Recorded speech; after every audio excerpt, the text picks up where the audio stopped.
Hello there, I'm Chuck Hughes, Executive Director of the Gary Chamber of Commerce. Coming up next is Spotlight on Business. Stay tuned.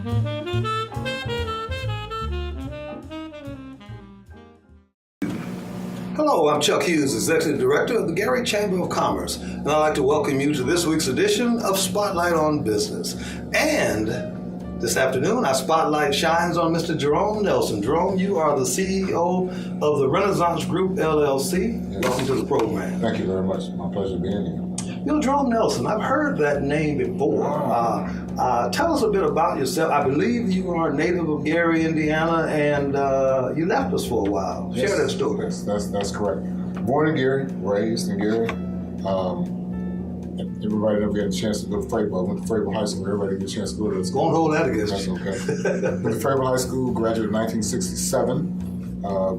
Into the military in 67. Got out of the military in the Air Force, went to college, and moved to California. Moved to California, got married, met my wife, and had my children, and was brought back to California, back to Chicago. Back to Gary for a while, so I had a couple of businesses going in. Was living back here and had what I call a call to ministry.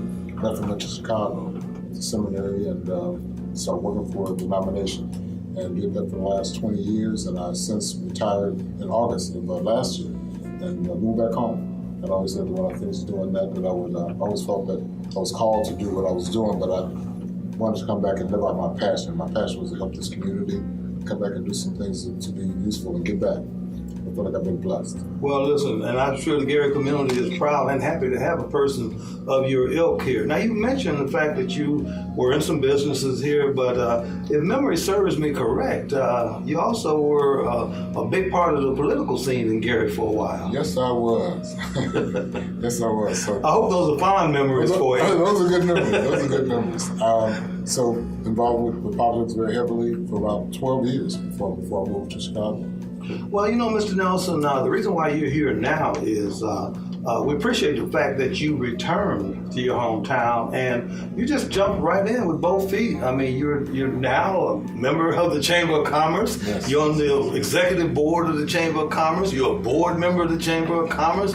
Do you always, elevate yourself to that extent when you get involved in things? Yeah, I felt like a rock star. Somebody always at the point of heaven like a god or something. Go through all those gyrations, but I felt like I've been blessed, and it's my turn to come back and give back. So I'm feel good to be here, and I've had opportunities that I didn't know exactly. I know I was going to return, move back to Gary. I didn't know what that would look like. There's no one to do that. But as a result of that, I believe that God is blessing me, saying that because you've been faithful in that, I'll give you something else. So that I'm living into that, things are just happening for me, and I'm just thrilled to death. I didn't know what to expect, but it's been better than I anticipated. Well, let me just share a few facts with you, Mr. Nelson. First of all, Gary is not the community that you left. Right. We have challenges in terms of our business, our downtown area. There's a struggle to upgrade our school system. There's a perception problem about Gary that we both think is over-exaggerated, but nonetheless, it does exist. So there's just a myriad of circumstances and situations that this city is in need of. Are you going to maintain that enthusiasm and that vigor you have as you try to approach some of these challenges? Absolutely. Again, I feel like this is an opportunity for me to, I don't want to use the word, but live out my passion. So things motivate me. I get excited about it. Things keep happening that I keep getting excited about. So I'm just living on that wave. And I believe that's the next part of my life, the next chapter of my life, is able to do that. So no, I can't see. It was a big step to move back here, move my wife back here to Gary, but since she feels the same way, that God has something to do here. So this is another calling for me. Well, you know, for a fact, I know this, that you had other options. You have other areas that you could have gone into. So I was kind of, with that question, I was kind of teasing you a little bit because I know there's a legitimate commitment to want to come back here and make a difference. You're enthused, you're excited, you see the prospects and possibilities. Now you're going to be dealing with the populace that don't have that same kind of confidence and optimism. What would you suggest, particularly with the spiritual background that you have, what would you suggest to the populace here in terms of being a part of the solution as opposed to the problem? Absolutely. I see one of the biggest problems that Gary has is just spirituality. People are probably laughing when I say some churches in Gary, they would say, what are you talking about? But I believe that if things are going to change in any of our urban communities, it's going to require those people to be that are committed to change, to make those things happen. And I believe it's going to take God to make those happen. It's not going to just happen bam, by osmosis that it just took place, but people committed to saying, we're going to do this. And this seems like a spiritual battle to me that we're in, and I would encourage people to take it as such and treat it that way. There's some things that will come. We have a long history of this whole not so loud, not caring, don't think anything will change in the city, and it's going to take something to break that.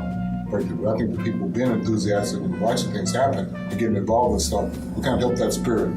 So that's what I'm hoping that I'll be able to do, and bring some of that enthusiasm back to Gary. I think with that kind of leadership that you exhibit is going to be very important as well. Now let's learn a little bit about the Renaissance group. Renaissance, it sounds like an action word to me. And so tell us a bit about your group. You said that you had done business earlier, and we know that for a fact. This is pretty much a new venture, but tell us a bit about it and what do you hope to accomplish, and what are some of the areas that you will be addressing with that company building? Absolutely. For me, it was a matter of coming back and figuring, what can I help with? And I mentioned about being blessed.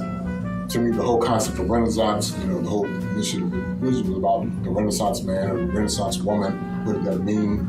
And someone that had been well-versed in having knowledge in different areas of things and able to do proficiently different tasks and do things. And I felt like I, just say this very humbly, have something to bring to that. I've been gifted, I've been involved in things in management, entrepreneurship, and different things that I wanted to be able to do. And to me, it's like a new, for me with the Renaissance, that there was an era. I believe we need to create a whole new era in Gary. Like the Harlem Renaissance, that became something that people even talk about. People talk about it, they're still affected by the whole movement there. I hope we start some kind of movement like that in Gary, that is about something new, sharing different ways of doing things, and getting involved. So that's kind of what that name came from, is that we're doing something new, energizing something, having knowledge in proficiency in different areas. And I bring that to my partner and I bring up, I was thinking about it today, just all the different things that we could do, and I can't give them name them now, but you mentioned some of the things that we would do.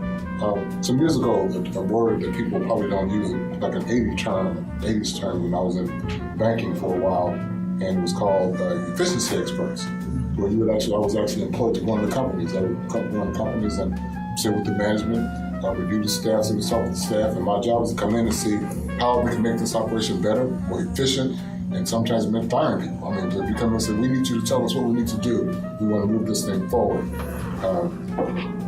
That kind of experience would be helpful here. I think that we've gotten caught in this whole thing about that's just what we've always done. We've just always done it this way. So things just nothing really changes or nothing gets accomplished or done differently and moves forward efficiently. I think that we can do those things. We're talking about having certificates in conflict management, sensitivity. Part of my job that I had for the last 20 years has been able to talk to people about race relations, dealing with white, black, Hispanic. I ran different ministries and for Hispanics and Asian Americans, and how we all work together in that task. And it's part of my job for the last 20 years, bringing that to the table, especially in this day and age now, talking about civility, If it has ever been needed, it's needed really now. I think that we have expertise in that area as well. How to talk to people, that's civil. How do we get along better? How do we work together better? I think we could introduce something like that into the schools, school systems, also in workplaces. I think people, after our present government administration, this administration is done, people are looking for how do we correct this now? How do we straighten out this mess? How do we get back to being civil with one another after we've been in this place? So we do that. Project management, coming into companies and be able to help them. Talk about crisis management, how you come in and help solve problems with situations, how you come in and lead that. Leadership development, I've taught that for several years, and have different systems that we work with, and publicity. My partner and I, we've done some of that, even talking about politics and this whole political thing. How do we bring some expertise to that? Like, these things work, those things don't. You might want to get involved in those, but that's just some of the things we're doing in terms of this Renaissance group. It sounds like to me a myriad of things you're going to be involved in, and I think that you kind of are ahead of the curve because you've returned back to your hometown to try to make a difference. And the mayor is actually embarking on an initiative right now, sending out a clarion call to former Garyites, people who lived here, still care about the community, to come back, offer some ideas and suggestions. And I guess typically, Jerome Nelson, you were first before you asked. I have a few. I did. I have a few thoughts what we might be able to do. I'm looking forward to that. That gathering to see how people participate in that. Well, you know, again, coming here, establishing the company, I think people need to understand the fact that you didn't just come here and arrive at the chamber. I think you already have existing programs of one note that's going on in Gary right now. You might want to share a little bit about that. Absolutely. So I'm giving back. One of the programs we have in the school now is called Project Scene. In the schools, we work with 5 different schools right now. That our program is set up where we actually come in and talk to students. We ask for those students that are about to be expelled or about to be suspended or in trouble, bottom line is in trouble, and we're able to come in. They'll provide rooms for us to talk to the kids and come in and deal with them, and that's going on. Again, at least 5 of the schools we're in now, and the program is working. We've got certified with the background checks and fingerprinting and all those things. We did all of that to kind of show that we were serious about doing this thing, and we've also donated money to that to this program. So again, that's something I think we can check out now or investigate. You know, again, I think what's extremely impressive to me, and I'm sure to our viewing audience, is the fact that a lot of the things that we're talking about that needs to be done locally and even from a national level, you seem to have already done that. We look at the events that happened in Florida, that Marjorie Stoneman Douglas School, and how these young people have emerged as leaders and how they're making efforts to make sure that they are a part of the process that's going to make a better life for them. And you come into Gary, you're doing that as soon as pretty much your plane landed back in your hometown. Absolutely. And again, so I would say we have principals and people that work in the schools that are welcoming us. You know, when are you coming back again? When do we be next week? And doing that. So the results are there. We have evaluations. We have students do evaluations weekly on what does benefit you, what does it mean to you, and I have a stack of like 100 evaluations already from different students at different times. So we get results.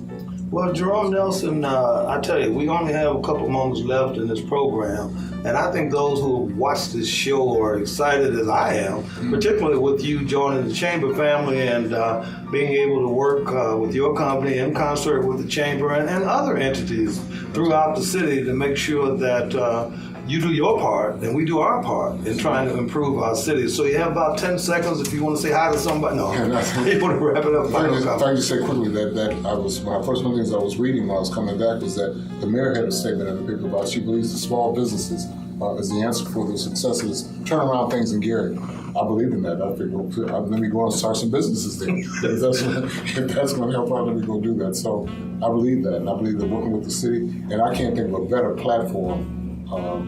Know of your work, know all the things that you've done. I said it's a pleasure because I didn't know what I would do when I get back. What would I connect to? So this has been a privilege and an honor for me to be part of the chamber. I never thought about that, but it's my business of doing those things. So I'm happy. All right, very kind words on your part. We appreciate it. Jerome Nelson from the Renaissance Group, LLC, has been our guest. That'll do it then for this week's edition of Spotlight. I'm your host, Chuck Hughes, saying we will see you next time.